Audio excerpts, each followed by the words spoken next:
बिस्मिल्लाहिर्रहमानिर्रहीम। मैं बहुत मशकूर हाँ जनाब राज साहब का उन्होंने टीम का कि उन्होंने जड़ा एहतमाम किया,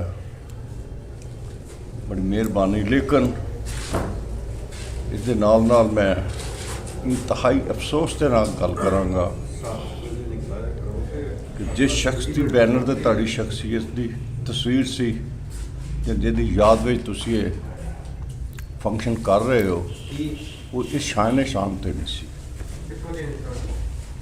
वो तो क्योंकि तुसां ते उन्होंने सिर्फ पंजाब की हद तक देखा ना, मैं तो उन्होंने कराची की हद तक भी देखा, और ऐसे ऐसे शोहरा ने उत्थे जो मस्तनद शोहरा ने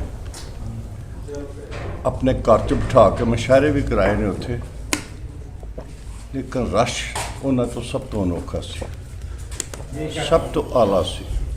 राशद के अगे उतों के शायर कोई बोलते नहीं सन, खंघते नहीं सन। लेकिन मैं रिक्वेस्ट कराँगा कि आइंदा अगर राशद साहब की कोई एफ जी मीटिंग होवे तो खुदारा उन्होंने डैन च ना मनाओ। तुसीं तो एन जी तक खुफिया इजलास कर दे गौरमेंट का कोई खिलाफ साजिश है।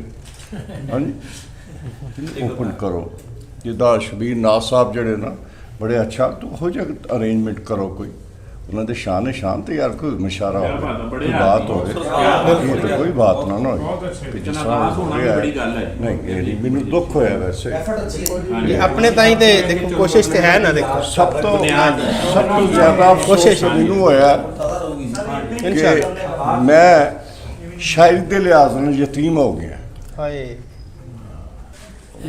बड़िया खूबसूरत गल्लां सुनने को मिलियां। इंतजाम करने वालियां दा उन्होंने जिस तरह का भी किया है बहुत सोहना वा। मैनू एक गल बड़ी याद आउण डई सी, उर्दू अदब के बड़े आला उस्ताद बैठे ने डॉक्टर नवाज कमल साहब। एक बार वली दक्कन तो ना दिल्ली अल आया तो अपना उन्हें दीवान भी नाल लैन दा, ते उन्होंने किसी बंदे ने एक मशवरा दिता कि तुसी फारसी दे ਜਿਹੜੇ अल्फाज है ना उन्होंने इस्तेमाल कराया करो। वो मैं बड़िया ही तारीख दियाँ उर्दू अदब दियाँ किताबां पढ़ियाँ, वो सारे च गल लिखी आ। गल किन्नी सी, यह जो काम किया वा ना ये तारीख च लिखिया जाता वा।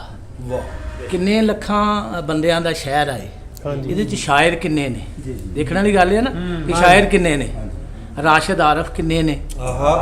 अगर जे दोस्तां ने छोटा जिहा ही प्रोग्राम कराया तो इब्तदा तो की है ना। इत्थे सानू ना इस माशरे दे विच बिल्ली दे गल टल्ली बन्नण वाला नहीं लभदा, गल्लां करन वाले बहुत लभ जांदे। क्या बात है, बहुत अच्छे।